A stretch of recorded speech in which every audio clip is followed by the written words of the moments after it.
So, guys, we haven't started the episode with the phrase "so, guys" for quite a while, have we? I think we did, but oh well. Anyway, so guys, I finished Elden Ring. Don't say strange no things more. like that. No, it's fine. Yeah, don't say strange things. I'm sorry.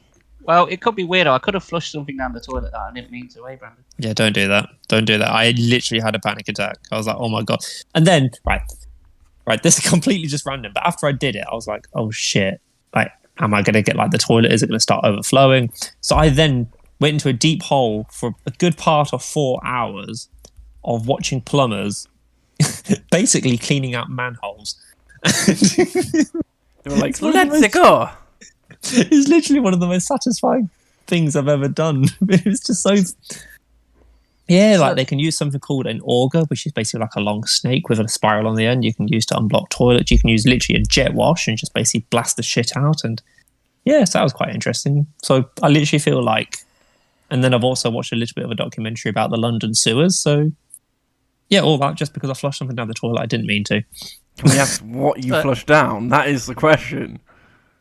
I think some foil fell down. And I was like, oh shit, is that going to... Because obviously I don't know, like, the actual plumbing system. I don't know if there's like sieves in the way to stop any debris going through, because obviously shit and paper go down. Yeah. And then they always say, things not to put down toilets are like sanitary products, non-flushable wipes and things like that. So obviously a bit of foil went down.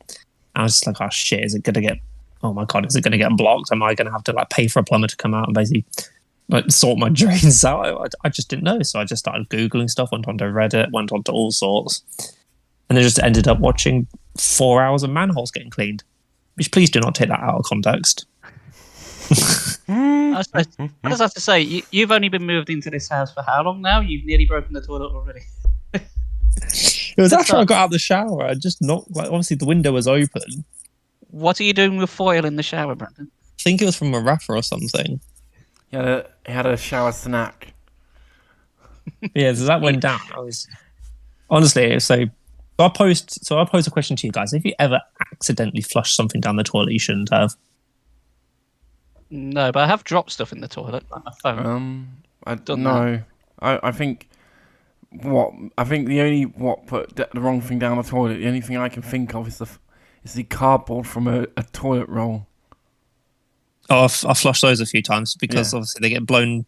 So the way it happened to me, I was peeing, the window was open, and as I went to flush, I pressed flush, and the wind blew one of the toilet roll holders in. So as it flushed, it just went. I was like, "Oh shit!" Literally, I've had razor holders go down the toilet and flush those by accident. I've seen bobby pins go down before. So yeah, I think I'm terrible. But yeah, I literally for about 4 hours I was panicking. I was like, oh my God, like my toilets are going to get blocked. I'm going to get... I didn't know what was going to happen. So I was like, oh my God. Well, that's answered the question for me, because like, you know, in Fallout, how like you were scavenging around the restrooms for treasure, and you find bobby pins in the toilet. Now I know who's left them there. It's me. Yeah, whatever you do. This is a phrase which I read on, I think it was Reddit or another forum. It was like, there's only three things so it's basically the three things going down the toilet are the three P's: piss, poo, and paper. I thought that's pretty cool. Yeah, so that was me last night, panicking over a fucking toilet. Welcome to a video game podcast, everyone. Yeah.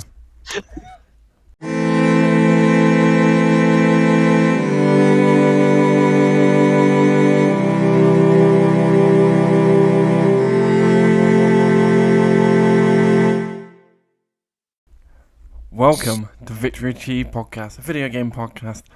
We are Tarnished. I'm Dan, and we're Brandon and Chris. The two fingers. Or three fingers. Or, at least you're not maidenless, Brandon.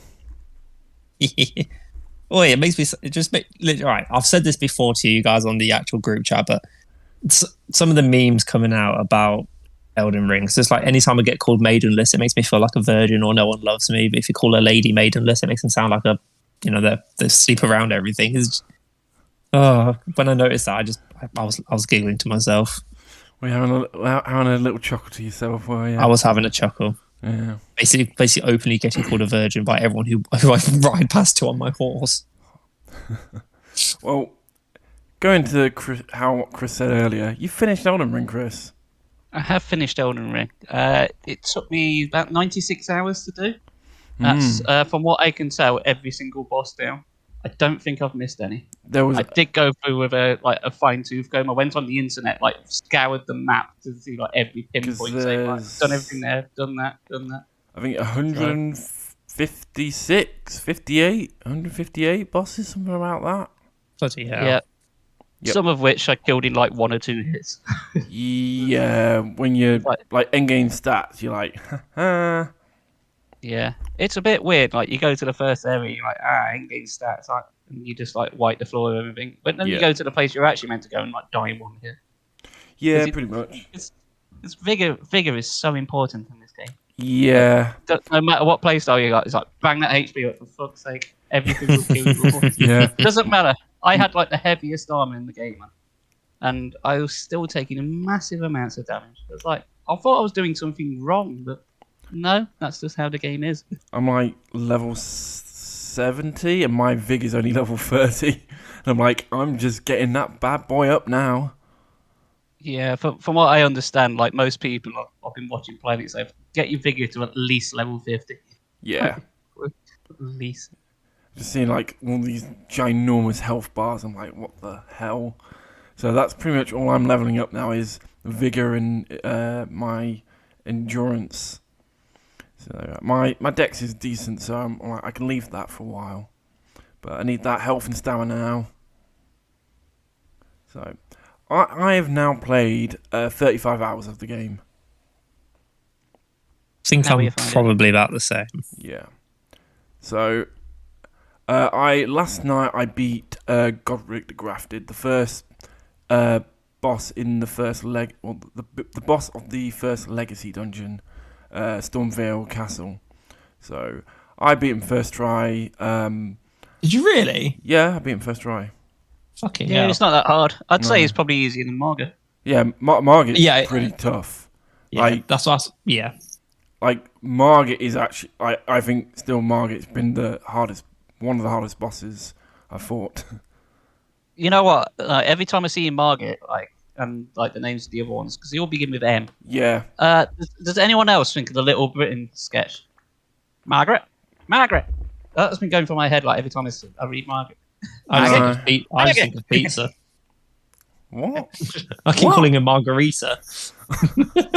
I keep thinking Margot. All different readings. I quite enjoyed Stormvale Castle. Still got bits to do in it. Still going to get to that Divine Tower, but it was good to go through it last night. I was like, I need to actually get this done because I've explored this world for over 30 hours and I haven't even done this dungeon. So I should probably do it, and then I can go on to the next Legacy dungeon, which I started, and then I was like, I should go do other stuff because this map is ginormous. So are you guys using the Elden Ring wiki just to see around the place, or are you just playing it, or are you playing it completely blind? Mostly blind, because internet spoilers are going to come up. So I've seen a few things come up on my timelines, so I'm like, oh wait, so that's what I've got to do at some point. Oh, I've got to do this at some point, and the only way to avoid them is to gouge my eyes out. So. So the only thing which I've used the Elden Ring wiki for is actually how to reach the Divine Tower for Godric's Great Rune. Because I kept picking up rune arcs and stuff, and I was just like, how do I use these Great Runes? I couldn't figure out how to equip them. I was just like, so I think that's the only thing which I've had to use the Elden Ring wiki so far is just to figure out how do I actually get these. But now that I know there's these Divine Towers to awaken runes, I'll be looking out for them. Yeah. Well, I've how much of the map you found now, Brandon? So obviously I'm up to Lunaria. I'm going around basically the swampy area. Yeah. I've explored the Albinorias, and I was talking to Chris earlier. I was just like, I've got no idea how to get on top of that cliff up there. And he told me I had to wait until much later on into the game before I can even get access to that. Which cliff? Oh, I can't. It's literally above the village of the Albin. I can't remember the name of the albinos. Basically, it's like a massive cliff where you've got these shit-eating crabs. I don't and that's know. also where, it's also where Omen Killer is, who I said is basically the Capra demon. I've not even found that. I've not found the Omen Killer. Yeah, he's on the south. He's on the western side of the Lunaria swamp. Okay, I might have a look. It's underneath one of the big cliffs. Okay, because Yeah, I believe that place is mandatory. Is You it? get an item there. Yeah, you get an item there to. Oh, actually, I don't want to say. But... I was gonna say because I picked up this half medallion thing. yeah, have you got the? Yeah, half, that's the one. have you yeah, got I've both? got That's mandatory. Have you got both? Well, actually, I've only got one half. I can't find the other half. I've got both, but I thought it was mandatory because I've got to the Atlas Plateau, Chris, but I went up the lift, but I actually got there a second way, and I thought I found a dungeon, and I went all the way through it and found a boss, and then I got up to the Atlas Plateau that way without using the lift, so you don't actually need the medallions. Well, I found quite interesting. Yeah, like I said, I'm just literally just exploring around this Lunaria swamp, trying to figure out everything. Yeah. I've just beaten one of these tree bosses. That's literally the last thing which I did just before setting up the podcast. Yeah. He was a tank. He like two-shot me each time. Yeah, I've beaten the one at the Weeping Peninsula. Literally, you're just saying names of places. I'm just like, there's just so many places to remember. Yeah. I think I think from what because I something came up that I know I've missed a dungeon on the Weeping Peninsula. Otherwise, I've near enough 100%ed the Weeping Peninsula. I think from the sounds of it, I literally can't find anything else. I know I brought down the mausoleum, and now I think I can use it. I think. No idea what we're on about, mate. You're not seen the mausoleums, the big things with the bells, like they're walking around like a. No, I've not seen any of those yet. Really? I've seen 5 of them. I've now seen none of those. I've taken on a couple of those. You know, those 2 giants pulling the carriage. Oh yeah, I've dealt with about 3 or 4 of those. You just get items and weapons from them. Yeah, but I've not seen any of these walking mausoleums. Yeah. Have you been to Khalid yet? No. Okay, that's like where if I want to grind souls, runes, that's where I go. There's a place where I can get like a whole load and get like 10,000 in like less than 10 minutes. The one thing which I did also do recently, there's the 4 belfries, and I went in and like the first boss you find, the grafted scion. Yeah. You basically go back and fight him again, so I thought that was pretty cool. As soon as I got there and I saw him again, as soon as I got back and saw him again, I was just like, "Oh, it's you!" Just basically revenged him. I think one of the places I was like, I found it quite tough, and I had to like sneak my way through it. Was the Hand Mansion, Chris? Oh, that. Yeah. I didn't really have an issue with that. It was the big hands. The big hands were kept killing me. They creep you out a little, do they? A little bit, and they can paralyse you. Yeah. Oh, I didn't even know they could paralyse you. I've never really had an issue in it. My big man with his chunky sword just like cut them apart. I'm really have an issue. I've got a dex, so I've got like the Bloodhound Fang weapon, so I'm using that. Okay. I had more of an issue with the guys that like spawn in. The blue guys, but once you know where they spawn in from, because it's always set and it's no biggie. But I did die there a couple of times because their magic does surprisingly large amounts of damage, especially when there's several of them arranged. It's like you go from like being absolutely fine to being ganged up on very quickly. I'm like 35 hours in, and I'm still having so much fun, and I can't. I'm looking forward to playing more. Like still now, I'm like looking forward to exploring more, And there's just so much stuff. I'm like, oh, I've got this dungeon to do, this. I'm like, I'm looking forward to playing and like more like still. There's still so much to try and do, and yeah. Yeah, so I'm looking forward to streaming it again tonight, but my God, I didn't quite account for the size of it. Like, even me, like, not skipping stuff out, but like trying to like speed through it. I'm thinking, Yeah. wow, I've done like 9 episodes of it now. I'll be doing episode 10 tonight. It's like my channel is just very slowly turning into like an Elden Ring only channel at this point. It's like, I feel like I should really do something else. But no, guys, it's Elden Ring again. It's like, well, yeah, it's like, yeah, I've not beaten it yet. It's fucking huge. Guys, it just keeps going. It No, really does. Like the fact that you really does. took 92 hours to beat it kind of says how big that game is. Yeah, well, all that time, and I'm still looking at it and thinking, I'm sure there's a boss or two I've missed. I'm adamant there's something I haven't done yet. But I did go through. I'm like, but try and see what you said earlier. I didn't look up anything. I played it completely blind up until the point where I thought, oh, this is like proper end game now. This is like the end of the game. So I will now start to check like through everything to see what I've missed, and then before I go through, because I didn't want to go, oh, I can't do it now. But I am very glad it gives you the option to carry on playing when you do. Which I think all of them, apart from Dark Souls 1, has done that. Wait, does it do it on Dark Souls 3? I don't think it did it originally until they had like an update patch, but you can now. Oh, you can, like, carry on. I might go beat Solar Cinder then.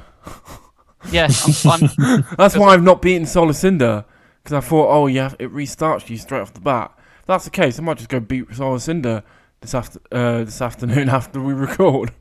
there you go. I might actually go do that. Yeah, you'll play it and you think, Christ, ain't the world small in this? Yeah. Peanuts. What, you mean it only takes 5 minutes to do Sense Fortress? That's tiny. I'm having an absolute blast. What was your build? What was your final build, Chris, at the end? And what's your build, Brandon? All right, so mine, as I say, is like big, chunky boy, two-handed greatsword. Like, again, I didn't go out with like an initial build in mind. I just found a decent two-handed sword just like off the bat. And I was like, oh, this is quite good. I shall use this. And then later on, I found like the knight's greatsword, which is like exactly the same sword, just like better in every way. As you know. So I suppose it's like the equivalent of like the Black Knight's greatsword. So I just stuck with that. It got me through. Started using Hawthorne's Stomp. Had the Mimic Tear, which, if you've seen everywhere, both those skills have been nerfed, which is a shame. I'm glad I finished the game with that character when I did, because if it nerfed it before I finished it, I'd been very annoyed. It's like, what? My weapons are crap now. No. I've not found either of them. I don't think. You know.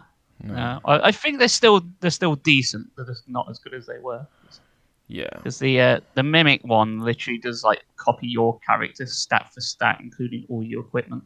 Oh my god. So like later game enemies for me, and the Mimic Tier was just wailing into them, and I was wailing into as well. And we were basically just stun knocking enemies a lot. Not so much like the late game bosses; they were still an issue. But for a lot of normal stuff and like the lower tier bosses, it's like, this just isn't fair on the boss. We're just completely breaking their poise. But yeah, it was fun though. It's fun, and I did find the armor much later on, which is basically the equivalent of Sigmar's armor. Yes. Which is, from what I can tell, is like the best armor in the game. Obviously, it weighs an absolute ton, but if you can wear it, then yeah. I didn't find anything better. Which is, I always find this a shame with Souls. Like, when you find like a set of armor that looks cool as fuck, but the stats are shit. You're like, oh no. Like, I always like the set of armor from Dark Souls 3, you know, with like the Dark Sun on the chest and the DLC. I always thought that armor looked really cool, but it's just not as good as some of the others. What about you, Brandon? What's your build? I'm going for more of a dex build, so I'm still like rocking with the Uchi Katana as my main weapon. That's at +6. No, sorry, +8. And then so I've got. Also, I think I haven't. No, I'm not using the samurai armor still. I've taken that off and replaced it with a little bits and pieces. I still have it on. I think I found a better hood and a better top. That's about it so far, I think. But yeah, I'm enjoying the dex build because I'm always a sucker for the dex builds. I know you are. I'm always like, I always go strength, and I'm like, no, don't do strength, go dex. But I don't know. I think I like the slower moves that are just so powerful. But I'm like, Yeah, no. I think what I'll do on my next playthrough is go for because one of my builds which I did on Dark Souls 2 and 3 is I went for like a dual ultra greatsword build, and I thought that was just amazing. Like, it was so cool, just obviously having 2 ultra greatswords. Yeah. No, like I said, my build is just near enough similar to you, Brandon. Just pretty much dex. I've not used any of the magic stuff yet. Nah, I've used the summons, Oh yeah. but not any spells and stuff. My only thing with like the ashes and certain things is sometimes it does, I don't know, feel like you're kind of cheesing bosses, but then it's like, well, they put it in, so yeah, maybe I should use it, but I don't know. I use it all the time, but then sometimes I'm like, am I actually getting better at defeating this boss? Yeah, I'm the same. It's like I think when it came into I think it was which boss was it? It might have been Godfrey. Yeah. I used these like the peasant summons. So when you summon like the 5 peasants, No, I'm using basically because basically they're just there in like sheer numbers, so they can just keep hitting and interrupting after a certain hit. So you obviously get stunned. So I think I was maybe abusing it like that in a way, but yeah, I feel dirty sometimes if I win a fight just because I've had to use it. There's like so many bosses where like you can like, I think this is the other thing, because there's so many bosses.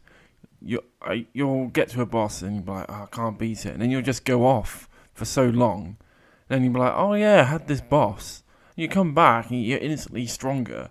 Whereas it's not like the other Souls games where you'll get stuck on a boss for hours and you can't beat it. Whereas this, it's like, I can just do something else. I don't need to worry about this boss for hours.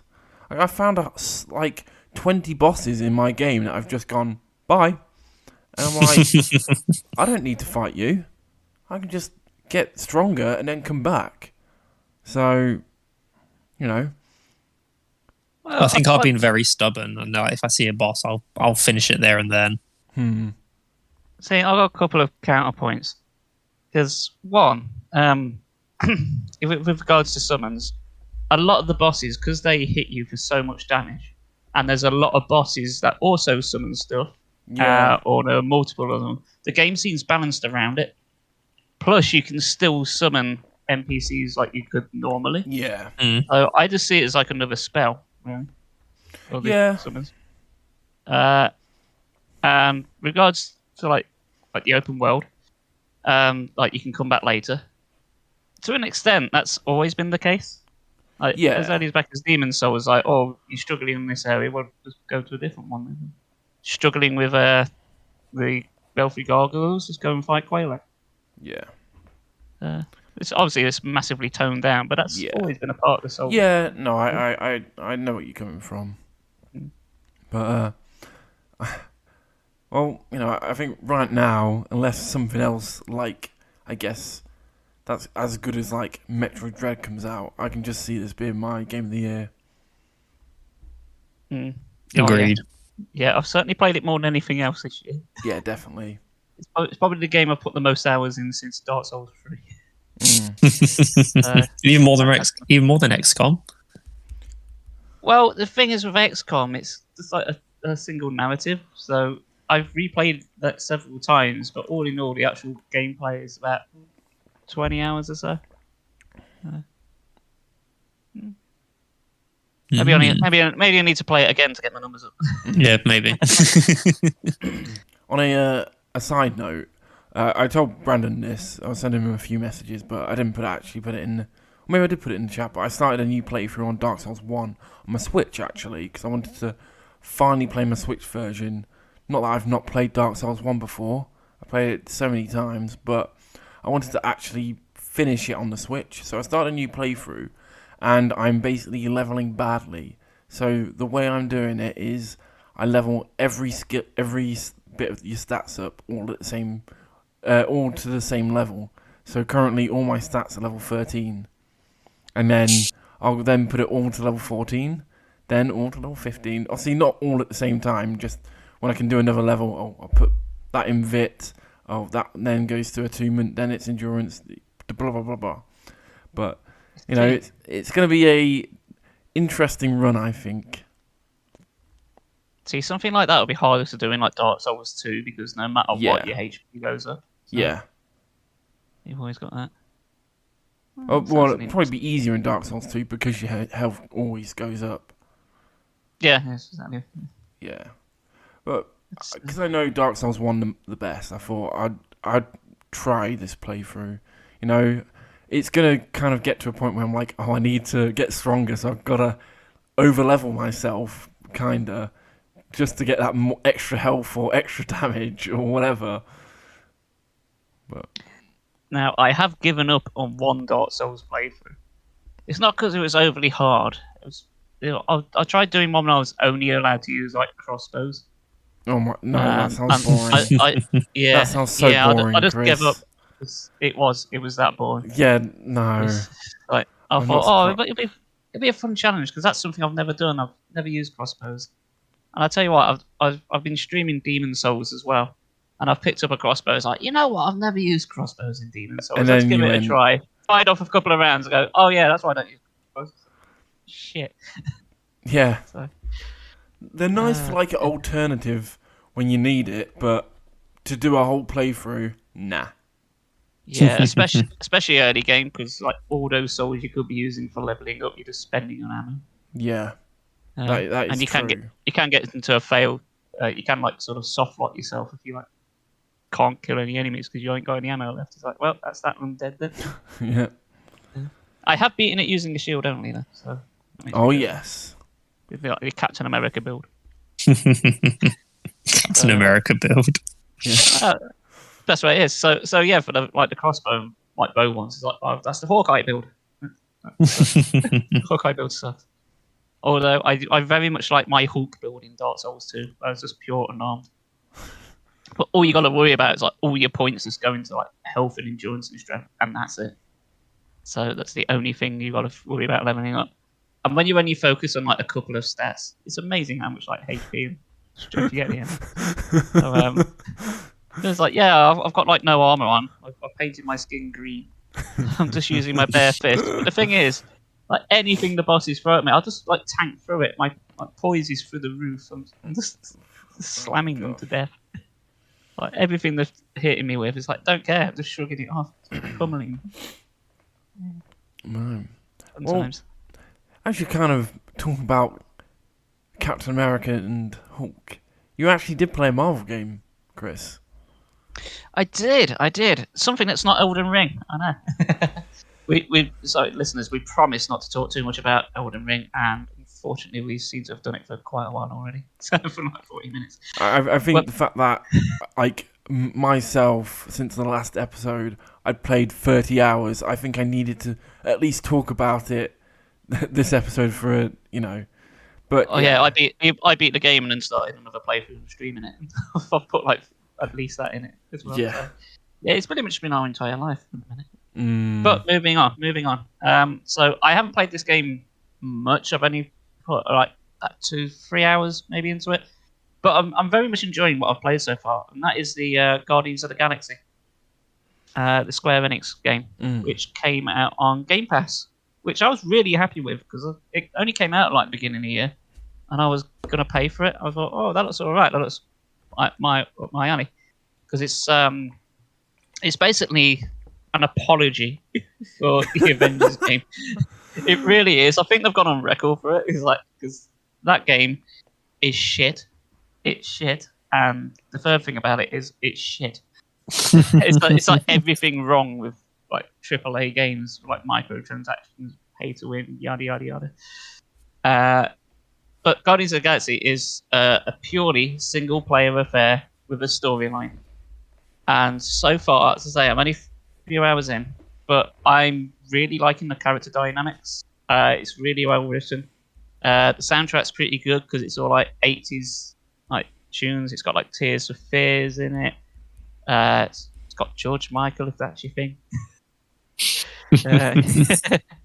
Yeah, it's got a lot of stuff like that. But no, so far, like all the characters have been like nailed. The only thing I see putting people off is just the designs. They're close enough to the Marvel, it's like MCU, but not quite. Then kind of like in the uncanny valley sort of area. But if you can get past that, the characters do nearly sound like their film counterparts, and they certainly act like them. I could see like the writing that's been presented so far being in the films, and it wouldn't be out of place at all. It seems to fit perfect. Gameplay wise, you just play as Peter Quill, but you do command the other Guardians, like basically like X's Groot, Y's Gamora, B's Drax. Yeah, and A's Rocket. But yeah, all in all, like it's, how do I describe the combat? It's like third person over the shoulder, jumping around, shooting. You never feel like Quill's like overly powerful. Like you do like need to rely on your teammates. Actually, I'll tell you what. Closest thing I can compare it to, Final Fantasy 15. Combat in that, like how you use like I completely forget the names, like Noctis and Gladius to like use their own skills, like one to stagger, one to like deal high damage. Makes sense. That kind of thing. Square Enix and yeah, it does. Yeah, it feels like it's been ripped on that, but to me, it seems better. I like Final Fantasy 15, but not as much as a lot of people did. I have a lot of issues with it. But, yeah, same. But no, the combat seems a lot more polished in this. Oh, that's good. It's faster paced for one thing. I've heard that sales-wise it did underperform, sadly, but I have heard good things about Guardians that also surprised me. I think I remember looking at the trailer and I was like, I love Guardians of the Galaxy, but this just doesn't do anything for me. But then the more I hear about it since it's out, I've been like, actually, it's clearly not like it's that old saying, don't judge a book by its cover. So, you know, it's clearly done certain things right. It's just, from the sounds of it, it did underperform sales wise. Yeah, I think I know why. It's like I think everyone was so put off by like Marvel's Avengers, and they think, oh, they're just going to do the same thing with Guardians again. I think that's what everyone expected. Yeah, and like nobody gave it a fair chance. But everyone that did, like all the critics have seen, like have a dive into it, said they've really enjoyed it. Like, and so far, what I've played, I have enjoyed it. So I'm going to stick it out. I'm going to, while you're beating Solar Cinder, I'm going to play. There we get on. There's probably one thing that's probably made my eyes roll, and it's quite early on. Like Peter Quill's got like a sort of a Wookiee. He's like, yes, Disney, we get it. You own Star Wars. Oh god. But it's not like really in your face. There are quite a few cool Easter eggs like knocking around. So if carry on, sorry. I was gonna say, like, it is quite well written. From what I found, there's quite a few Easter eggs and a lot of lore. So clearly, the people have done the research on this. They're clearly big fans of the series. So yes, I have played the other Guardians of the Galaxy game, the Telltale one. It does. So like, obviously it's Telltale. So you know what you're getting into. But one of the things what obviously because it's Telltale, you have all with the Guardians, like each one, you got like, you know, your decisions affect them. Is that the case in this, or is it just a set story and you're playing that? There are dialogue choices you can make. Yeah. I don't know how it affects the game as a whole because I'm not that far in yet. Mm. I have made like some decisions, as regards with dialogue and certain actions, but in the grand scheme of things, I don't know how it affects them yet. I don't know if it affects like character skills or whether it affects endings or whether it's scripted yet. I've yet to find out. Oh, okay. Well, I guess hopefully it goes well. Yeah, so far it's made a very good first impression, and I want to see it through. And if it keeps the momentum up, then yeah, I'll be great. So far, I am quite invested with what's going on.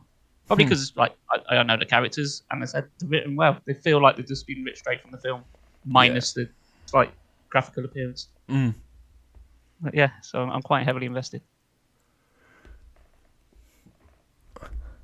Well, what about you? What about you guys? What have you been playing? Brandon, I've literally not been.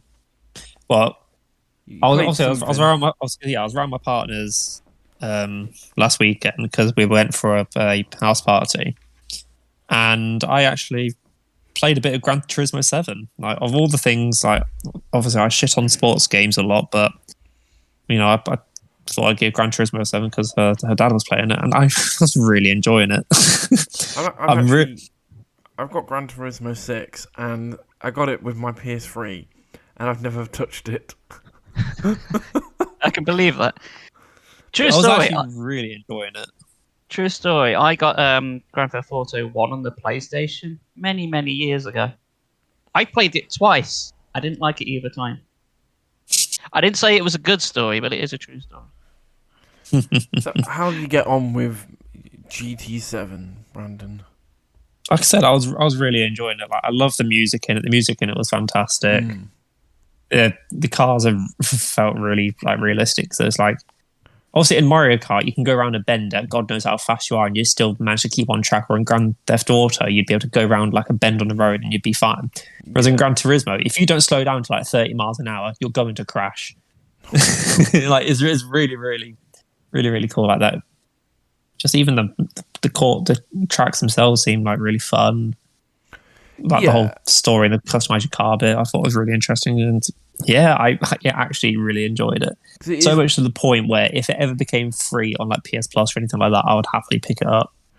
I think it is more like a simulation than a game. Well, it is a game, but you know, I think it's more on like the simulation side than just a fun racing game. Maybe for some of the tracks, you've got challenges which you've got to do. So like one of them, so like there's a game mode on there called like where you have to like beat the music basically. But if a part of a soundtrack is faster, the timer will go down even more, and you've basically got to finish the course before the song finishes. So like I played one, it was like the Hungarian Rhapsody or something like that. And it was like, and then like my ticker was going down really fast. I was like, I'm not going to make it. So like, it's really, really trains you for like, okay, what's the correct route to go towards like the most optimal times to get through. I think, me personally, I'd say I probably preferred playing Gran Turismo 7 more than what I would do a normal Mario Kart game, which is, you know, probably famous last words. But that's just what I was like. It was just really fun to play. And then some of the tracks was, oh my God, there's one of these tracks at the beginning. The track starts off, you know, midday, you know, everything's hunky-dory. Finish the first lap, it's starting to get a little bit darker. You're just like, hold on. Because there's like loads of cliffs and everything, like loads of sharp bends. Come to the end of the second lap, it's pitch black and you can't see shit. And you're just like, oh my God, I can't see anything. So you're literally like slowing down and just following like the map on the bottom right just to see where you're going. So it's like, it's actually given me a taste for just how scary sometimes these like, you know, very high level racers are like on these like outdoor tracks. It is bloody terrifying. Yeah, 10 out of 10 would play again. I've always wanted to play Gran Turismo 6, and maybe one day I will, but sadly I'm more interested in other games. I mean, yeah, of course, I'm interested in other games, but it was, obviously my girlfriend's dad was playing it. I thought, okay, I'll give it a go. I fucking loved it. Got to a point where I was pissing off her family because that's all I wanted to do.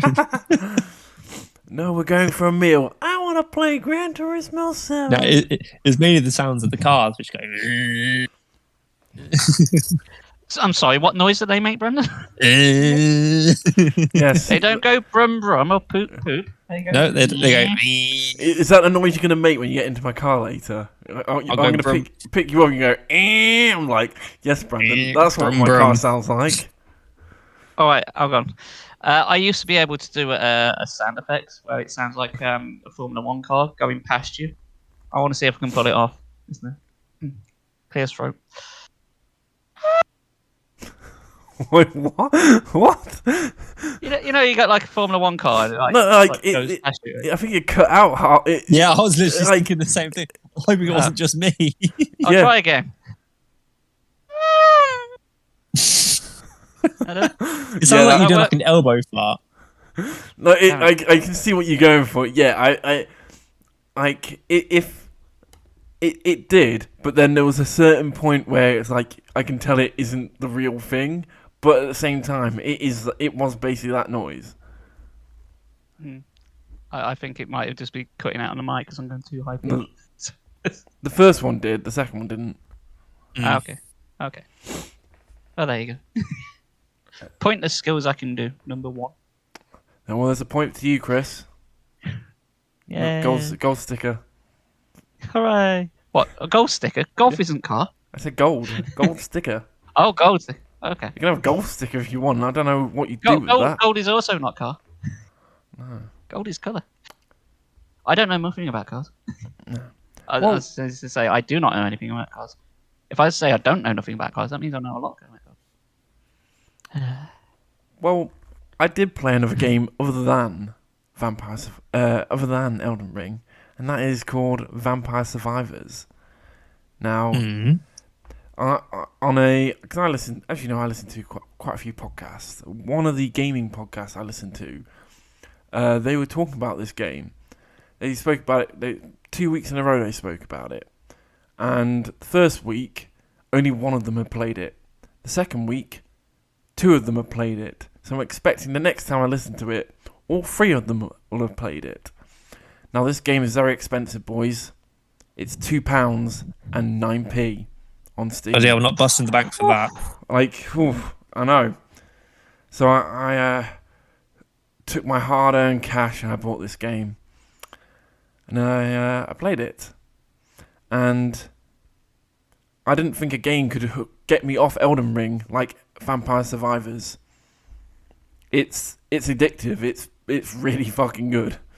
So Vampire Survivors is a pixel game. It's a roguelike bullet hell. So you have like there's 11 characters and each has their own little power up, and then you basically pick a map and you basically just kill enemies and you level up. I think there are like bosses that you have to find them, but you're just trying to like survive for as long as possible, get like loads of coins, and then when you die you can spend the coins on more characters or power ups, and it's got that thing of one more run, I want to get further and I want to earn more coins, and I'm having so much fun. Like I think it was on Friday night. I had to go bed because I was early because I was working, and next day in the morning, and I was like, I'll just do a run on Vampire Survivors. 40 minutes later, I was like, oh my gosh, I'm having so much fun,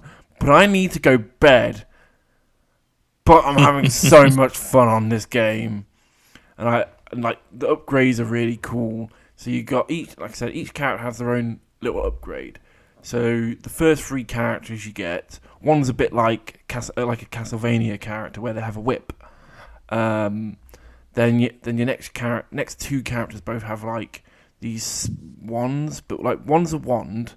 It has like projectiles that come out, and then one has it's like it's kind of like a magic spell that like passes through enemies, and then like every other character I've unlocked since has like another one. So like there's a power up called Garlic, where it has like a radius, and if enemies come in, it hits them, which is kind of the most OP power up. If I like have to get Garlic as soon as possible, as soon as I see it, I'm like, right, I'm getting that upgrade. But I've had a whole lot of fun just playing this game and getting through, leveling my character as high as possible, trying to kill as many enemies as I can, and yeah, it's been great fun. Can I just say that Garlic Radius is a very good name for an indie band? Like I said, I paid £2 for this game, and I'm having so much fun. It's still in early access, so it only came out December last year, so it's still early access. So I'm sure they're still tweaking things, but like if you go onto Steam and see like reviews, it's just overwhelmingly positive. I've had no problems with it playing. It's pixel, so graphically it's not like Elden Ring or anything else on like the newest consoles.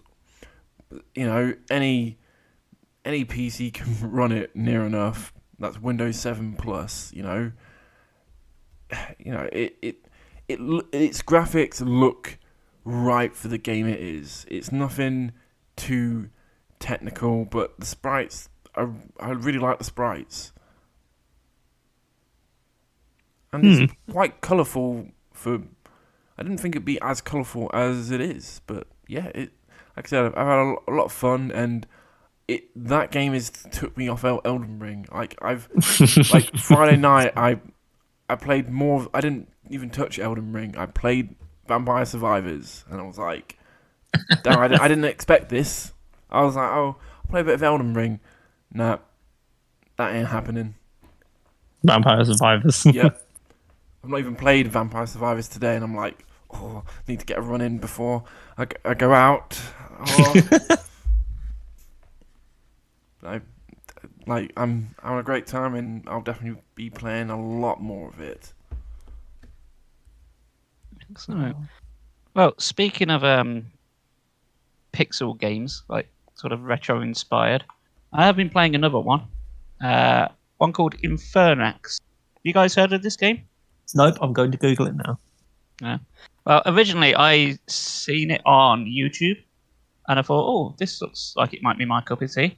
And then lo and behold, it was on Game Pass. So, oh, sweet. So, if you don't know, Infernax is a game that is heavily inspired by the original Castlevania 2, Simon's Quest. Oh. Yeah, I can see that straight away. Yeah. Although one of the first... Right. One of the first images that came up is a goat with tits. I think I'm looking at that same image. Yeah. What the hell? Well, that's demons for you. Anyway, not to sell the goat with tits. Or oversell. It depends how much. Fuck, what am I doing? Right, so yeah, this game. Just imagine like Simon's Quest, but good. Like really good, like polished and everything. There is even an Easter egg in the game. There's like a certain area where you can lean down in front of a cliff, like you have to do in Simon's Quest. Except this time, if you do it, it kills you. But you do get an achievement for it. Oh, it's not even that old. It was only released last month. Yep. Yeah, I was going to say it's very, very new. So I was going to say, if this came out like during the 90s or something, I'd be like, how the hell has everyone been sleeping on this? Yeah. Well, the game's not overly long, but the game does feature like a level up system. Like the level up system is actually more akin to Zelda 2. Oh. So like you get a bit of experience and then you like pick one of your 3 upgrades. But then you do dungeons and get like permanent like movement upgrades. So like you can jump straight up and dash across the screen, that kind of thing. So unlike like the rest of the game. So yeah, it's kind of like Zelda 2 and Simon's Quest if put in a blender, and then made really horrific and put demon goat titties in it. Because why not? Why not? If you've got that creative power, why not? No, I've really been enjoying it. I have finished the game, but there were multiple endings, and they differ wildly. I haven't done the other ones, but there's like a good ending, there's like your standard ending, there's a bad ending, and there's even like a contra ending where you can like put in a cheat code and it basically turns the game into contra, where you get a gun, you can start like doing somersaults when you jump, and you get like lives instead of health. So yeah, it's and I that used to love itself has Contra. got an ending. So yeah, it's certainly got some replay value. So I'll the have to game isn't check like it out. massively long, but it is pretty brutally difficult at times. It does do that cardinal sin of like having some instant death bits, which is a piss. So they've killed me more times than anything. And because it's trying to be like old school rules, if you die, you go back to your last save. It doesn't auto save in dungeons. And some of the dungeons, they feel like they go on for a while, and you're like, oh, surely we must be about there yet. I've got like 1 hit point left. Come on. So how long would you say it is from start to finish for a single playthrough? I've not really timed it as such. First playthrough, 8-10 hours maybe. Oh, okay. That's more of a guess, but I'm sure you can get through it a lot quicker than that. If you know exactly what you're doing. First. Yeah. Yeah, and you're not dying. But I suppose it depends what ending you're going for. If you're going to the standard ending, that's one thing. But if you're going for like the good or the bad endings, that does extend the game, because it does have side quests and stuff you can do. You can like talk to townsfolk and do extra stuff. And nearly all of them have a sort of choice you can make, sort of like an evil choice or like a good choice, to sort of steer the direction of the game. Because this is a sort of like hidden morality system. So like if you choose like more good things, then you can get like the best ending, or like you can just be a complete shit. I will say though, some of the choices aren't clear on what is a good or a bad thing. Like one example, there's like a demon in a cage, and you get the reason to sort of like reason with it or just kill it.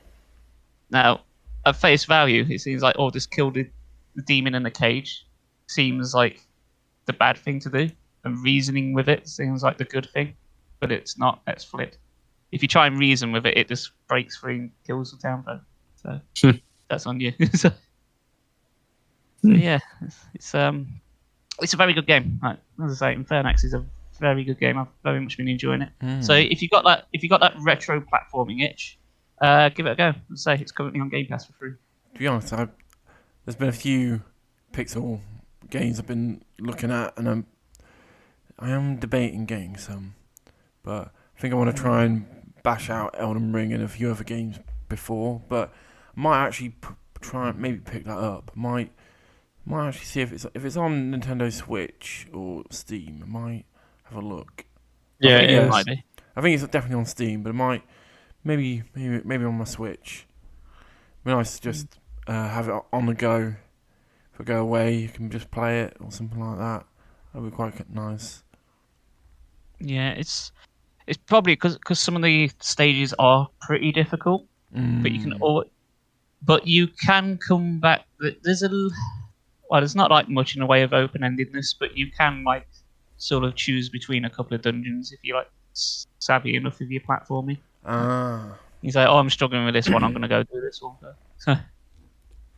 But that's all down to you. Like, if you level up, that probably helps. But no amount of leveling up will help you with fucking instant death pits. you just gotta get good. Exactly. But yeah, very good game. Well, I'm gonna mention something that we've never mentioned on our podcast. Well, Brendan, spoil it again. I read a graphic novel. We've never spoken about a graphic novel. I said I read it. I reread it. You can read? I reread it. And so the reason why is I watched 3 Batman films this week, and one of them I reread a graphic novel for that film. When I say films, only one of these is 2 of these are animated. One's an animated film. 2 of these are animated. Well, all 3 are animated Batman films, but one of them is still a theatrical Batman film. So I watched Lego Batman, Batman Ninja, and Batman: The Killing Joke, and I reread The Killing Joke to watch The Killing Joke. So I don't know. I guess I'll start with The Killing Joke first. So I don't know if either of you know of The Killing Joke, Batman: Nope. The Killing Joke. I have seen the film. Okay, The So- animated one. you're what? That's the animated film. Yeah. So I reread the graphic novel, and like that graphic novel looks amazing. I can reading it and looking at it, I can never fault the way it looks. Its panels are just amazing, and then and the story is it's got like the Joker's origin, and I feel like the film it does the Killing Joke side of it, because it is split in two, as if you remember, Chris, you have the It's like split into two parts. But honestly, in the grand scheme of things, you didn't need that first part. no. They just didn't have enough material to pad it out to like a feature film. Yeah. So, like, the first half is all about Batgirl, and to be honest, I think it actually makes her worse. I can Yes. see where they were going with it, but I think what they did didn't work. But then the second half, which is The Killing Joke, I think it was passable. It wasn't. It was near enough the graphic novel in animated form. I don't think it looks as good. The graphic novel looks amazing. I enjoyed it, but I was like, I'm never going to rewatch this again. I enjoyed the Killing Joke side. The first half, I was like, what is this? So yeah, like, if you have the choice out of the two, go with the graphic novel of The Killing Joke. It's fantastic. It looks amazing. And then I watched Batman Ninja. So I didn't like that at all. I really wanted to and didn't like it at all. The animation was nice, but I didn't like anything else. I'm about glad you it. said that, Chris. I'm really glad you said that, because the animation was amazing. Like, the animation... Okay, there was some, like, 3D animation, which, to be fair, did actually look alright for 3D animation, but the animation as a whole, they knew exactly what they wanted to do with it, and that film looked amazing.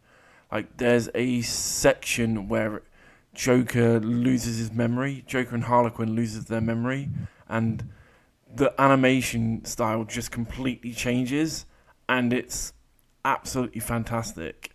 Some of the backgrounds of this film are ridiculously detailed and interesting to look at. So story-wise, it's a bit of a dumpster fire. Yeah, it's a bit all over the fucking place, isn't it? But then I feel like I just kind of just get swept away in it. I'm like, this story's like so stupid. Basically, Batman and his rogue gallery just get transferred into federal Japan, and that's pretty much it. It's kind of and then giant mechs at the end. yeah. Because why the fuck not? Because Why anime. Because anyway, yeah. I did actually watch it in Japanese. I was like, I feel I have to watch it in Japanese, and I think that was a really good decision. I thought the guy who voiced Joker in Japanese, man, he deserves some recognition. He did really well. Right. Well, I remember watching it. I'm thinking, how am I at the same time simultaneously bored and yet this is so stupid? What's happening on screen? Yeah. I did see the advertising for it, and I've seen it. I thought that looks great. I want to see that, and then it did.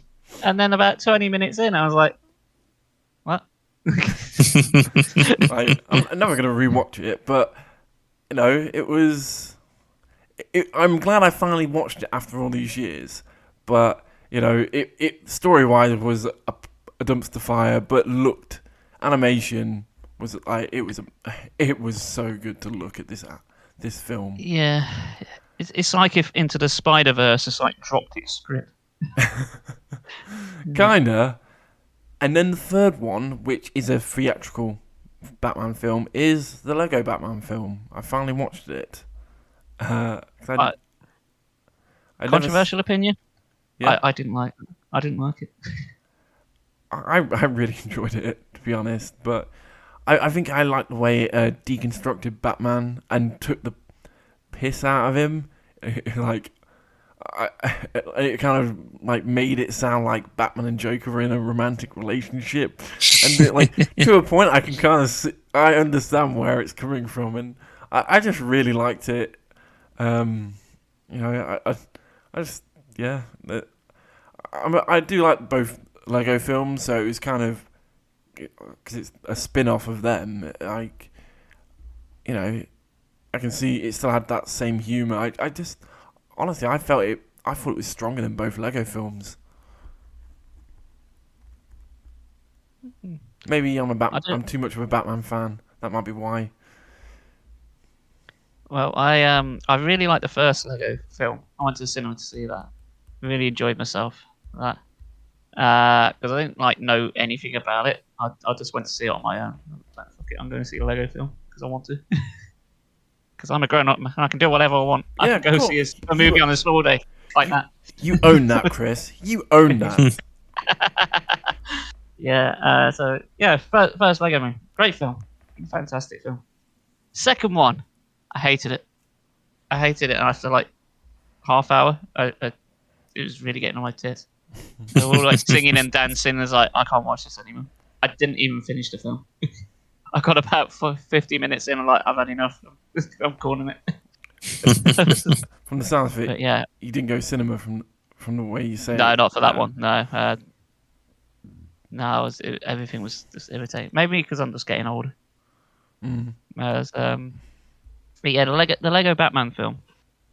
Yeah, it didn't really do anything for me. But I think I'm in a minority on that. I know a lot of people speak highly of it, but I watched it and it was fine. But I don't know. I really don't know. Like it just nothing clicked for me. So I wanted to like it because come on, it's Batman and Lego. Come on. But no, it just didn't do anything for me. I don't know. I've got quite a lot of Batman graphic novels, and I've got a complete run of Batman. I've got the full graphic novel run of the New 52 Batman, and that is a really good run, to be fair. It kind of dips at the end, but like the message at the end is kind of about like kind of how Batman's always on this mission, and like part of that kind of does come through even in the Lego Batman film, and it's kind of nice to see even that after like I just really enjoyed how it just, like I said, kind of took Batman and just saw what was great about him and saw what was stupid and kind of brought it up into the light for like even a younger audience, and it was still enjoyable. But I don't know. Brandon, weren't you watching some Batman films to catch up? Or... No, I've not seen any. No. He's like, I know you said that last night. I thought you said you were going to watch a couple. I didn't know if you had or not. he was like anime. Yeah, it's literally just anime for me. Like I've nearly finished Stardust Crusaders, so once I do that, I'll happily talk about that. Obviously, this season of anime is coming to a close, but actually, there is something which me and Dan, if we want to bring anime to the table, we have both just finished 86, haven't we? Oh yeah, we have. Yeah. I can safely say it is my favorite mecha anime so far of what I've seen. It's one of my favorite mecha animes. What, better than Batman Ninja? Definitely better than Batman Ninja. 100%. From what I've heard, Brandon, it only that 86 only covers volumes 1, 2, and 3 of the light novel. Oh, I was going to say, okay, that makes sense because Yeah. I think that if I was to compare it to Konosuba, I think the first volume of the light novel covers like 7 or 8 episodes of the anime. Yeah, because 86 is still ongoing. Mm. I thought it completely finished, but it is still ongoing. So sadly with 86, it got delayed due to production issues. I don't know completely what was going on behind the scenes. Yeah, I'd like to know what that was for those last 2 episodes. I don't know completely. So it got delayed by months. Like it was either meant to finish last year or early this year, and then it got delayed by 2 months. It was kind of ridiculous. So I don't know what was going on, but I remember putting on the penultimate episode, and it started with the intro, and it wasn't even 10 seconds in, and I just felt my body just had like instant chills. I had like goosebumps all over me, and I was like, "Oh my gosh, I've missed this show." And I saw the top comment on Crunchyroll on it. It was like, "Happy 86th day. I hope this is a great day for everyone who watches this episode and this anime." And it was such a good episode. I even cried watching this episode. And just even going into the final episode, it just had a really good outlook on where all 6 main characters had come from since episode 1. I don't think I felt that sort of emotionally invested on that first episode. I don't know why. But overall, like, I absolutely loved 86. I wasn't too keen on the soundtrack in the first half of it, but then like 86, second part, I really liked the introduction to that. I liked, the voice acting in it is incredible, especially with I can't remember his name. Shin. No, it's not Shin. It's his brother. Oh, not brother. Right. I can't remember. You know who I mean? The actual the mecha at the end. So I thought his voice acting was brilliant with that transformative accent to it. Wait, no. But yeah. Okay, carry on. Yeah, I just can't remember his name. Because all I seem to remember him doing is just shouting "Shit" for ages and ages. But loved it. I think mecha anime has been in a weird place for many years, and this 86 has been probably the strongest mecha anime in a long time. Like, there's been good mecha animes, but nothing like 86. Like, I put like the first half of this season at like an 8 out of 10. Second half, it was easily a 9. Like, and I saw comments like, "Let's see how high this anime is going to go." A lot of people are giving it praise, and I finished it last night, and I was like, I'm tempted to rewatch this straight away. Yeah, because it felt a little bit disturbed with the last 2 episodes getting paused. You felt somewhat lost. What happened? But obviously, that can't be helped. No, it was. I loved it, and I'm really looking forward to rewatching it, and I will be rewatching it in dub to see what it's like. Ooh, that's an interesting take on things. I normally do that if I rewatch anime. I normally rewatch it in dub. Very, very brave. Unless I know it has to be in sub, but normally I'm like, well, I've watched it in sub. Now I can just casually relax and watch it in dub, and I can just sit in bed and whatever. So, yeah. Interesting. But like, if I was to compare, so obviously all the mechas I've seen so far. So I've seen Code Geass. I've seen Darling in the Franxx. I'm still yet to watch. What's it called? Gurren Lagann. That's high up on my to watch list. You got Neon Genesis Evangelion. Yeah, I could just can't find a source to watch that. That's the annoying thing. I don't want to watch it dodgy. I want to watch it legitimately, if that makes sense. Yeah. Obviously, all the films are on Amazon, so the film wise, I think you'd be fine. It's just the actual series. Obviously, because you got the series and the 2 films, and then you've got the reboot films. So the reboot films you'll be fine with. It's just the original series, really. Once you've got a good source for that, you'll be fine. You'll be laughing. It's just so hard just trying to find that. That's the problem. Unless you buy, I don't know if it's licensing or what. Unless you buy the original series on DVD or Blu-ray, that's the only other option you've got. Might not have really any choice.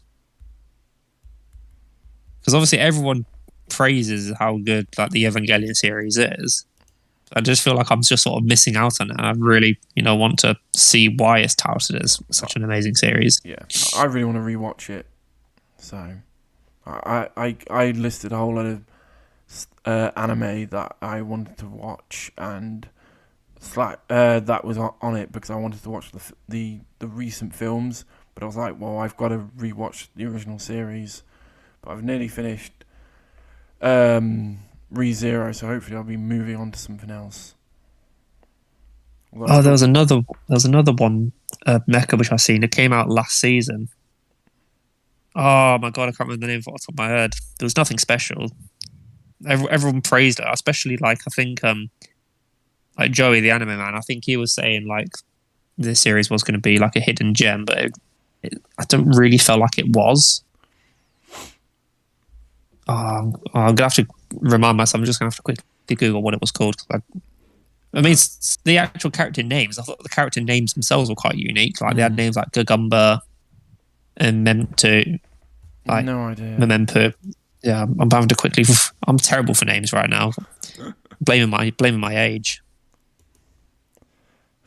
Well, it was cool. You're not the one whose birthday is like next week.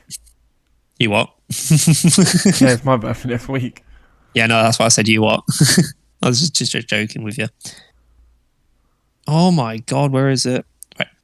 Anyway, swiftly moving on. What else is there to talk about? While I find the name of this anime. Well, I believe that might be it. I think we all wanted to... Unless there's anything else... Oh, wait, no, there is something else, Chris. There is, yes. Yeah, I've watched a couple of things. I'm going to throw a curveball at you now because you think I'm going to talk about one film and I'm not. I'm going to talk about another one that's just popped into my brain. And it's more fitting with what we've talked about so far.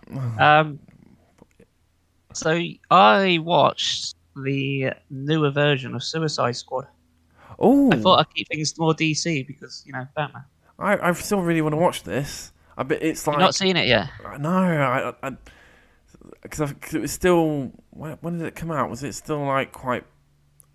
Last year, I think, wasn't it? Yeah, I think either a lot of things were going on, so my mate never did a cinema trip, or I think cinemas were still a bit iffy at that point, so... Yeah, still a bit dicey. Yeah, so I've not seen it, so... But how was it? Well, I'll tell you what, so just to make this clear, I really like the Batman. It's like a palate cleanser for that. It's like the total opposite.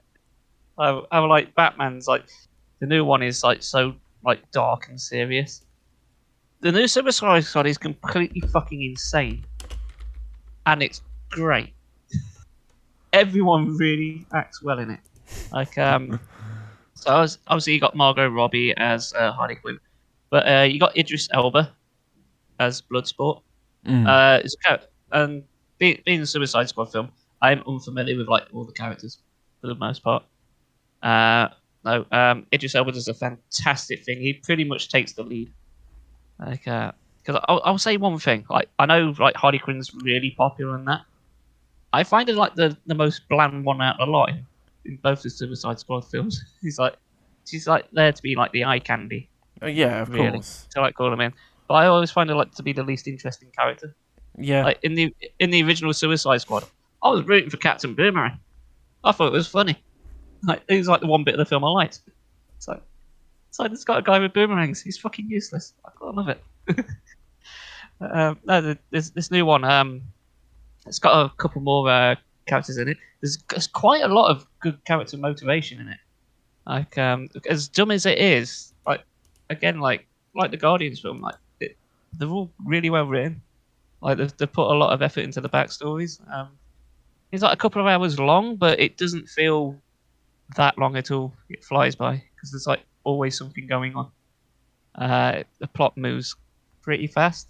I'd say if there's probably one down bad point against it, it feels like they tried to put too much into it. Like the plot starts as like one thing, and then by the end it's like something completely different. But I think that just adds to how insane it is. So, but I really really enjoyed it. It was thoroughly entertaining. As I say, like after the seriousness of Batman, this is like the total opposite.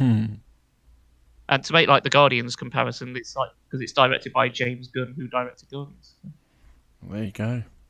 Yeah, so you can tell he's writing. But yeah, it was fully entertaining, and I do highly recommend it. Forget if you hated the other Suicide Squad, just forget that. Just go in with this because this is basically like a soft reboot.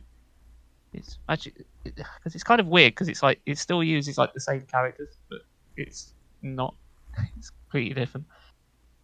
In fact, the whole Suicide Squad itself, I think apart from Harley Quinn, it's all just new characters.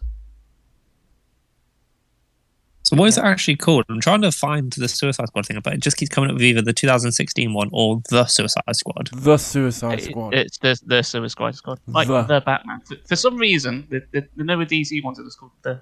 I don't know if there's any reason why. It's called... Oh, is this the one with the shark? Yes, King Shark. Yes. I've seen that. Yeah. What do you think? Can you remember?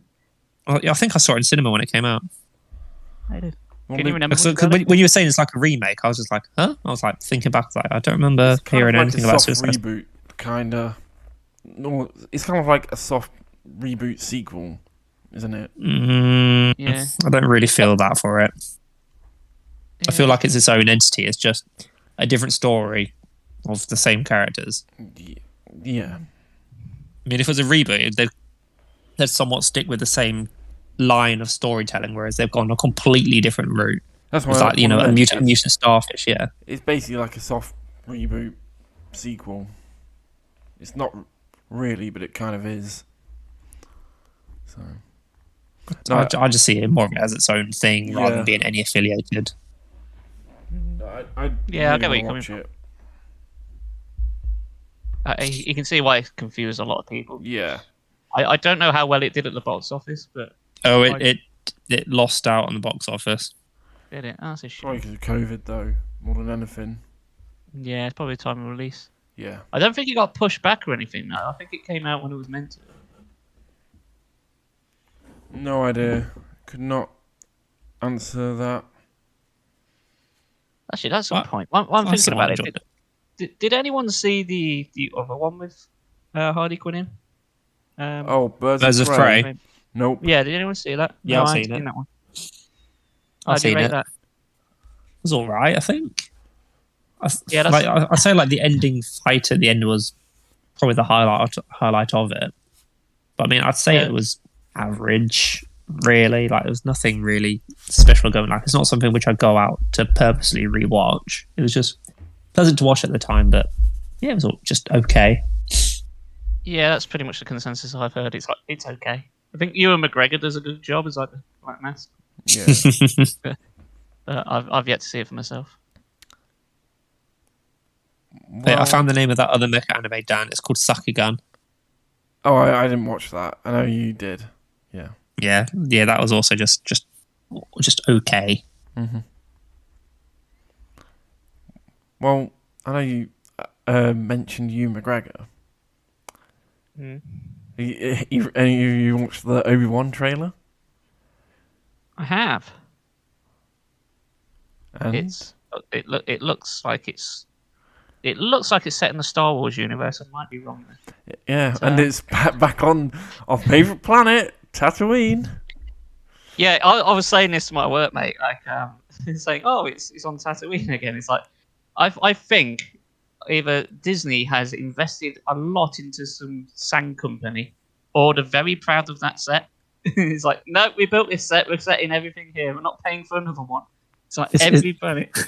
I was gonna say, isn't it? It's massive, but everyone lives here now. I was gonna say it's more global warming because now that the planet's heating up, you can't really film Hoth or anything like that. You've got to do Tatooine. Yeah, that's it now. Maybe there's been a housing crisis like after the Empire took over, so like everyone's just moved to Tatooine because it's got cheap rates, like being a fucking desert. The best meme I saw about the Obi-Wan trailer, where it's like, it has like someone going, John Williams, do the music for the trailer, and then the picture it has John Williams on a burning piano, like, and it's like the trailer for the Obi-Wan Kenobi trailer, and it's just it's like Duels of Fate, and then it like goes into, I can't remember what the next song it is, but then finishes on the song that gets played when Obi-Wan and Anakin are fighting, and it was just ridiculously good. I was just seeing everyone just be like, "Oh, this trailer music is absolute 11." The best meme I've seen of it was it's basically it's the bit from Endgame where they're fighting Thanos and like Captain America joins in. Yeah. And it's just like Pedro Pascal like carrying like the entire way to the Star Wars franchise, and he gets hit with Mjolnir, and it's Captain America with like Ewan McGregor. It's like, hello there. No, I like the trailer, but I think it's not. It looks like it is gonna be planet hopping, which I kind of do like the fact that it's not all gonna be on Tatooine, but still, it's still gonna be on Tatooine. So, yeah. Yeah, so I do wonder how entertaining it's going to be because, like, from what I gather, it's set in the years where old Ben Kenobi is watching over Anakin and Tatooine. Which, to be fair, considering Anakin hates sand, it's put him in on a desert planet is a fantastic idea. He's not going to go within 10 feet of it. I say looking over Anakin. I meant looking over Luke. Never mind. Well, you said you did watch something else, Chris. I did. Something that isn't superhero or any way related to Disney. I watched a film called I Want You Back. Oh, baby. Sorry. Very good. Very good. No, so this is a film that's like an Amazon original, and normally it is like a rom-com, and I'm not one for rom-coms. But I've seen it was starring Charlie Day, the guy from Always Sunny in Philadelphia, and I love Charlie Day. Who doesn't? He doesn't have to do anything. He just has to like look a certain way, and he makes me laugh. He just exists, and you're like, ha He just ha. exists, and he's like, he's funny, man. He's funny. Yeah. So I'll just put it on a whim, and it's all right. As far as rom-coms go, it actually made me laugh, which is like 10 points for more than like any other rom-com has indeed that's ever existed ever. Actually got a couple of laughs at him. It's all right. It's the premise is basically Charlie Day and this other girl were both in like long-term relationships, which they both get broken up with, and so they sort of like meet each other and sort of formulate a plan to like sabotage the current relationship of both their exes to try and get them back. So hijinks ensue. That's the basic premise. This guy's got funny moments in it.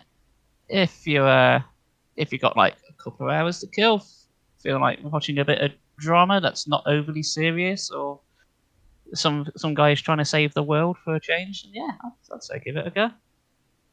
So it's on Amazon Prime, so there's worse ways to spend your afternoon. Yeah. Well, everything I've seen Charlie Day, he's just always funny, so I'm sure he's just doing his usual stick. Oh yeah, I tell you what, I don't know how well they held up now because they're not even that old, but just because it's got Kevin Spacey in them. And I know how people feel about that now. But have you guys seen the Horrible Bosses films? No. Oh yeah, I've seen them. Yeah, Oh, and you got to check them out, man. They're so Yeah. fucking funny. They're really good. Like you can just watch both of them like back to back, and that's probably the ideal way to watch them. yeah, That's Charlie Day, Jason Bateman, Jason Sudeikis. yeah.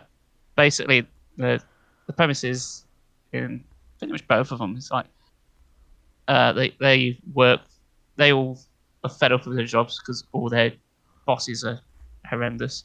So they all sort of like try and kill their bosses in certain ways.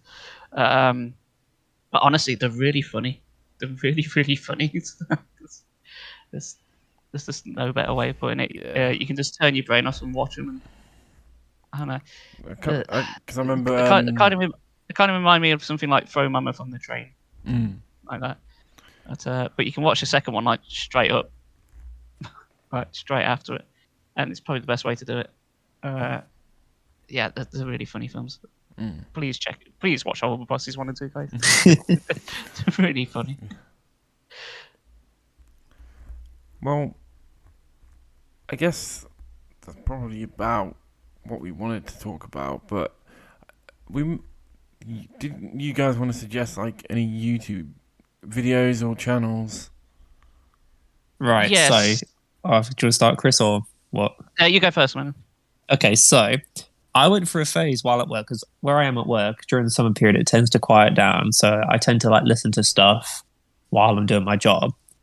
And I've just gone through a phase where obviously currently at the time of recording, we've still got the crisis going on between Russia and Ukraine. And I just thought, okay, I want to learn actually a little bit more about European history, like some of the conflicts between all the nations and stuff. So I basically just went through like a big binge on just watching documentaries about like World War One, World War Two, Crimean War, the Cuban Missile Crisis between the Soviet Union, America, and Cuba. And obviously I've seen one about the Vietnam War quite a bit of time ago. And honestly, some of the documentary qualities you see on YouTube are absolutely phenomenal. Yeah. So like one of the channels which I've been watching is on a YouTube channel called The Life Guide.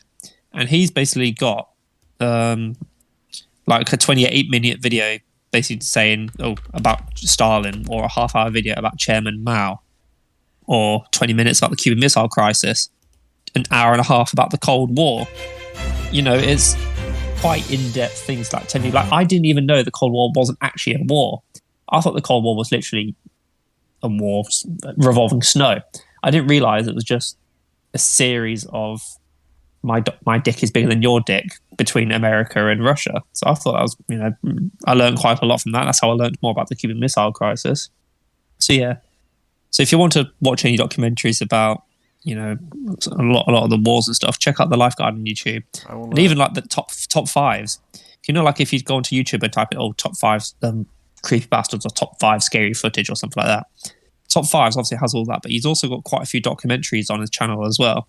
So like he also has like a big like hour-long one about World War One and World War Two, and along with like all his other like paranormal videos and stuff in there. So they're probably the ones which I've been checking out the most recently. And also a very ironic shout out: drain blocking and the drain unblockers. If you want to watch some manholes getting destroyed and open,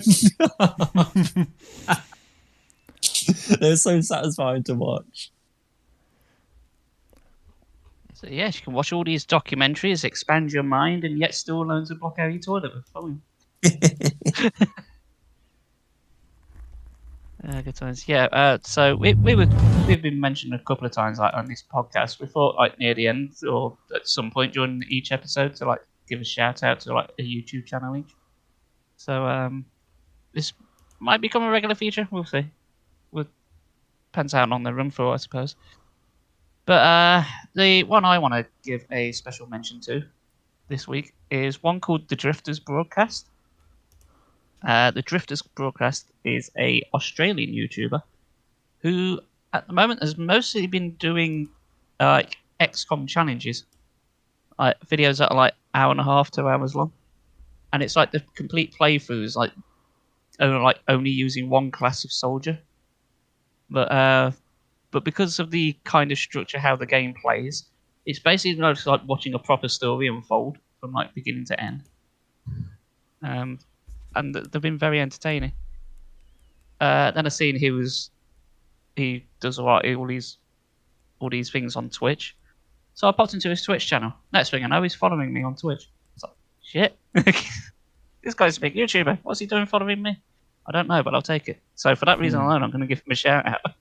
But he's no, got on 6.5k subs, and quite a lot of his videos, like especially some of his recent ones, are just like exploded.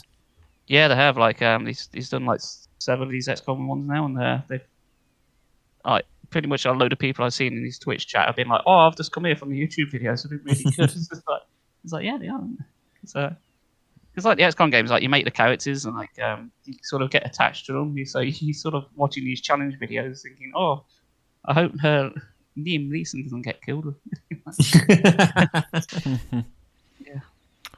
But yes, that's the Drifters broadcast. So talking to him on Twitch, seems like a stand-up guy. So stop giving views to people like Jake Paul and wankers like that, and give them to decent, hard-working people who seems nice. Agreed. Yeah. Nice. Dan, do you have a recommendation? Well, I watched a lot of the videos I've watched recently have just been random Elden Ring videos of I'm overpowered, and then it's like a guy using like whatever in magic beating a boss just like that, and it's like 10 seconds, so probably not like that. I guess the only interesting video I watched was a video on Legend of Zelda, and it's where a guy had looked at every single Link in the series and worked out which Link was the weakest and which Link was the strongest. And I think I've seen this one. yeah, it came out 3 years ago. It's by a channel called Zeltic, and yeah, I thought I didn't expect who came top. When I think about it now, that makes sense, but I would have thought it'd be another 2 different Links that would have been top. Both, one of them was second, and I think the other one was very high up. But yeah, it was a really good video. It was a really fun video. Just out of interest, can you remember which one was number 1? It was spoilers. I'm not. Nah, it was the Link to the Past one. Well, that's of course it is. Yeah. Link to the Past is the best game, and I will die on this hill. And then, but no, it was a really good video. I think he's got other ones like I've just noticed. There's a Ganondorf one, so I'll probably give that a watch at some point, and maybe some of his other videos, and see what he's got to offer.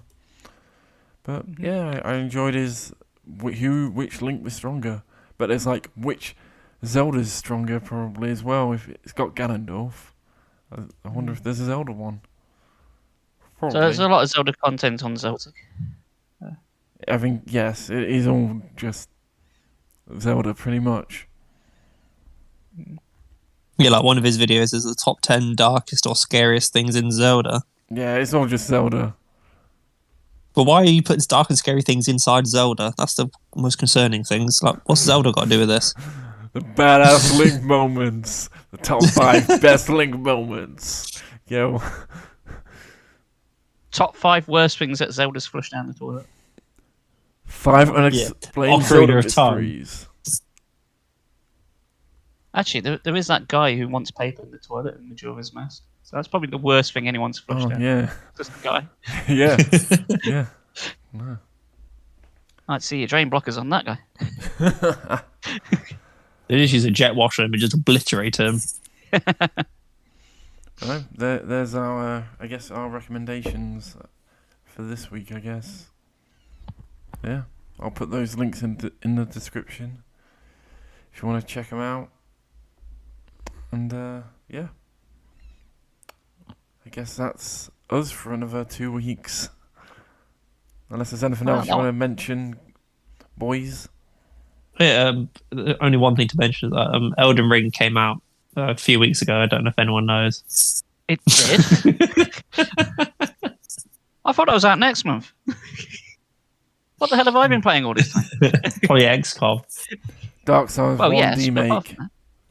from that. You're making me want to play Dark Souls 1 again. Because it's amazing. Because I've got the Switch version as well, like the remaster. I wasn't necessarily going to get the remaster on the Switch, but I'd seen there at the time, it was near my birthday, there was a bundle that came out. And it came out with a Solaire, and like a metal plaque and a fancy praise box. the sun. So I was like, yeah, I'll have that one, please. I was debating, like, should I just get a tattoo saying praise the sun? But then I was like, nah. If I'm getting a Dark Souls tattoo, I want something cooler than just praise the sun. Just get Solaire T-posing. I thought that as well, but then, nah. I'm going to put Oh, it... no, if you're going to go with T-posing or you're going to do Praise the Sun, why don't you get 4 Solaires, like doing the YMCA?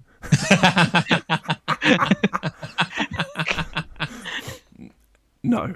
It doesn't even have to be Solaire. It could just be like the other guys. Oh, because I know what you... Because I've got a T-shirt called... where it's like Lordaeron Days, and it's basically the demon days for gorillas, and it's got Solaire, Artorias, Havel, and Sigmire. It's a cool T-shirt. I literally wore it yesterday. It is a good shirt. I hadn't worn it for a while, and I was like, I'm going to wear it. So I did. I need to get myself this bonfire tattoo. I've been thinking about it for ages. I need to go get it. If only I get like 5 minutes spare. I'm busy every day. Yeah, I was tempted to get a Dark Souls tattoo or a Soulsborne tattoo on the other side of my left forearm because of my Berserk tattoo, because I thought the two would go quite well. Because, well, yeah. Berserk. Without Berserk, there would be no Souls. No. I still yet to read the manga for that. I don't know if you... one last Elden Ring thing. I may... Well, unless I... Did I mention it last time? I may have mentioned it. What about the Berserk influences? Well, you got the... his greatsword is in the round table hold when you go to the blacksmith. I think I mentioned that last time. I think I did, I don't actually. think you did. Oh, I may have done. But yeah, it's like sitting behind him, the blacksmith, and you're like, there's Guts' sword. I know the Queen of Rot, I think she's influenced by Griffith. I think. Yeah, the armor design looks very similar to me. Yeah. That I do know. And I know... She's also a bitch to fight. Yeah. I've heard. Yeah, I've heard. There's us talking about Elden Ring again. So yeah, I think it all comes wrap. back to that, doesn't it? Oh, all comes back round to a Soulsborne, don't it? On the next episode, podcast. On the next episode, shall we promise not to talk about it? I can't make that guarantee. No, neither can I, to be honest. Because me and Dan will probably do another 30 hours of Elden Ring and we'll probably say the other shit with me. Nah. But obviously,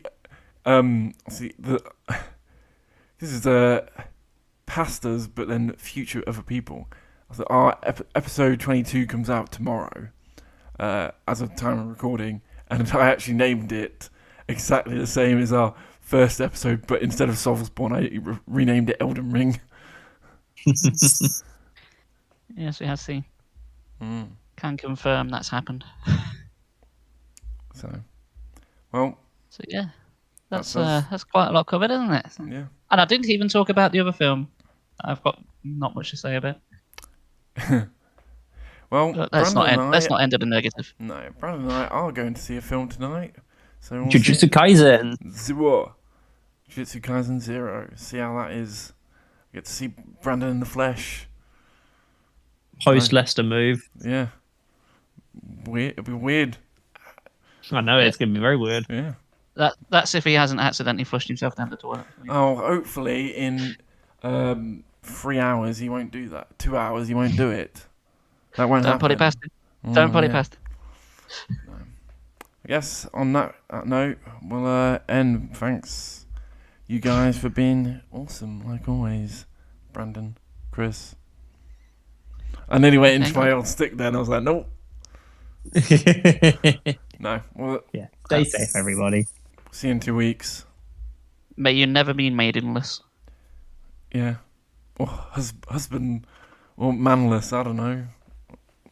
Toiletless. What would Don't be be the toiletless. other word of maiden? I don't know. Lordless? Maybe. No, don't be Iron Maidenless. That's Bye. Bye. bye. Tarnished.